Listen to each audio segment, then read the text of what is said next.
Kisah perlombaan ke Kutub Selatan, Antartika. Nama saya Ricky Suwarno, berdiri di atas pundak dua superpower Amerika Serikat China melihat masa depan Indonesia. Di dunia ini selalu ada variabel tersembunyi lain yang jarang kita perhatikan. Misalnya kemampuan menahan risiko yang datang secara tiba-tiba, atau sering disebut anti-fragile atau anti kerapuhan. Misalnya, meletusnya wabah pandemi COVID-19 yang telah membuat banyak manajer bisnis menyadari bahwa anti kerapuhan juga harus dimasukkan dalam papan dashboard operasi bisnis. Karena kesulitan utamanya adalah ada konflik antara tujuan meningkatkan anti kerapuhan dan memaksimalkan efisiensi.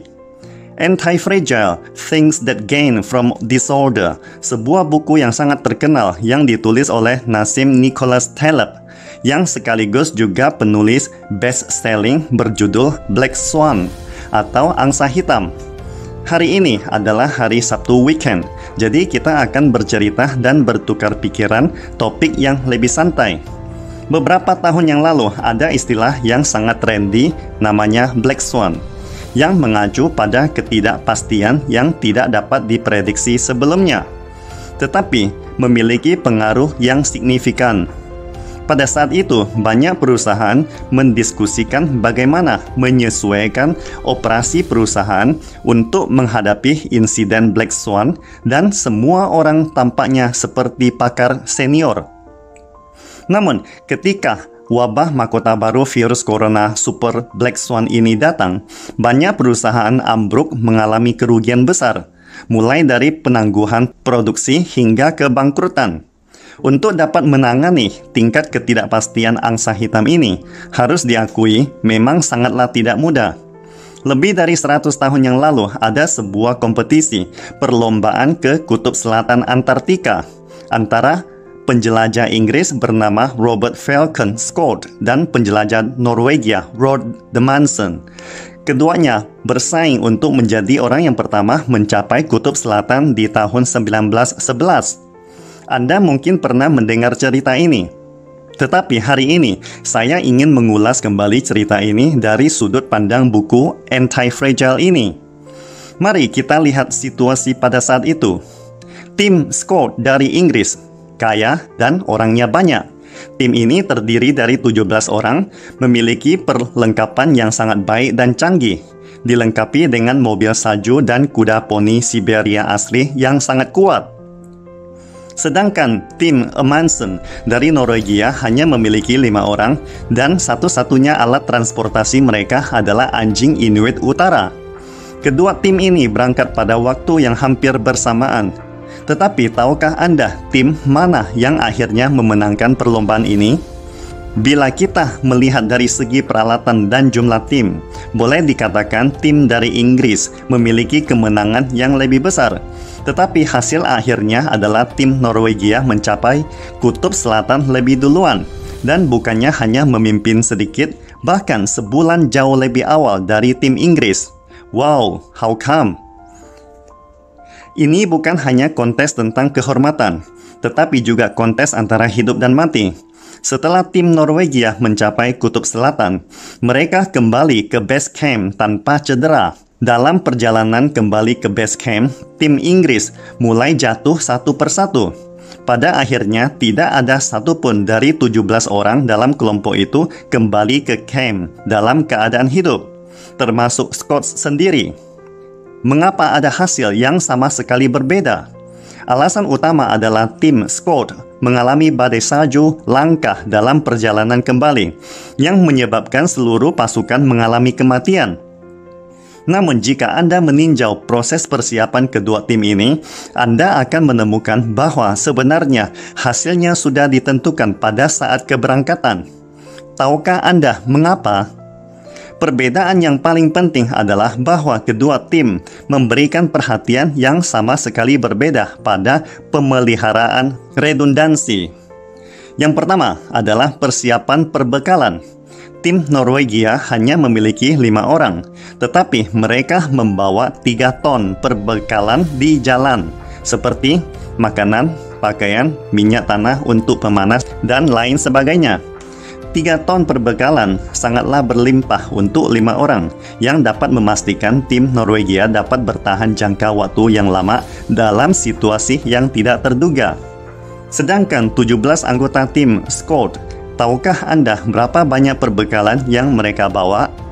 Jawabannya 1 ton. Apakah 1 ton persediaan itu cukup? Jika semuanya berjalan sesuai rencana, sebenarnya 1 ton perbekalan sudah cukup. Tetapi ekspedisi Antartika tidak ada orang yang bisa memastikan semuanya bisa berjalan sesuai rencana. Ini mungkin kesalahan paling fatal yang dilakukan oleh tim Scott. Ketika mereka terjebak dalam badai salju, mengakibatkan makanan serta minyak tanah dengan cepat habis. Faktor kedua, aspek transportasi. Mobil salju dan kuda Siberia dari tim Scott tampak sangat mewah, tetapi mereka tidak dapat beradaptasi dengan cuaca dingin yang ekstrim di Antartika. Sistem pengisian bahan bakar mobil salju menjadi beku, sehingga tidak dapat mengisi bahan bakar, tidak dapat diperbaiki, dan akhirnya cuma menjadi besi tua. Di samping itu, kuda-kuda Siberia tidak bisa beradaptasi dengan cuaca ekstrim di dataran tinggi Antartika, dan akibatnya mereka mati kedinginan satu persatu. Tim Scott akhirnya harus menarik kereta luncur secara manual, dan tentu saja perjalanannya menjadi sangat lamban. Tim Norwegia menggunakan anjing Inuit Utara untuk menarik kereta luncur, yang jauh lebih baik dalam situasi melawan suhu ekstrim daripada kuda Siberia. Yang lebih penting lagi, 5 orang tim ini membawa 100 ekor anjing. Bayangkan, pertanyaannya, mengapa mereka membawa begitu banyak anjing? Jika ada cukup banyak anjing, mereka dapat bergiliran menarik kereta luncur, dan kekuatan fisik seluruh kelompok anjing tidak akan kelelahan. Selain itu, jika anggota tim kekurangan makanan, mereka dapat menjadikan anjing Inuit ini sebagai sumber makanan, yang juga merupakan bagian dari persediaan makanan. Ternyata redundansi seperti itu sangatlah diperlukan. Total 100 ekor anjing, akhirnya hanya puluhan ekor yang tersisa ketika mereka kembali ke camp. Unsur ketiga yang paling penting. Sebelum memulai ekspedisi ke Antartika, tim Norwegia melakukan hal yang tampaknya berlebihan, yaitu pergi ke lingkaran Arktik dan tinggal bersama suku Inuit setempat selama setahun. Mereka belajar menggunakan bulu untuk menghangatkan badan, bagaimana melatih anjing menarik kereta luncur, dan cara bertahan hidup di alam liar dalam cuaca yang ekstrim. Tim ini belajar dari suku Inuit bagaimana membuat pakaian dari kulit serigala. Meski suhu turun hingga minus 40 derajat Celcius, tetap bisa hangat dan kering. Sebaliknya, pakaian tim Inggris terbuat dari katun dan wool. Mereka tidak hangat dalam cuaca yang sangat dingin. Akibatnya, tubuh anggota tim dingin dan lembab, sehingga mengakibatkan radang dingin yang sangat serius. Rincian ini dari awal telah menentukan nasib yang sama sekali berbeda dari kedua tim. Secara singkatnya, tim Norwegia telah mempertahankan redundansi yang cukup dalam 3 dimensi, seperti perbekalan, media transportasi, dan persiapan yang menjadi faktor kunci keberhasilan mereka.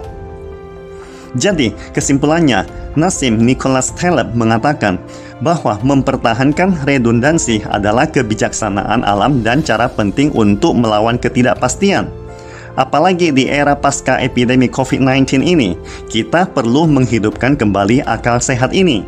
Pastikan Anda subscribe dan follow akun ini untuk senantiasa mendapatkan info terbaru tentang teknologi terkini AI berkaitan. Salam Indonesia Maju!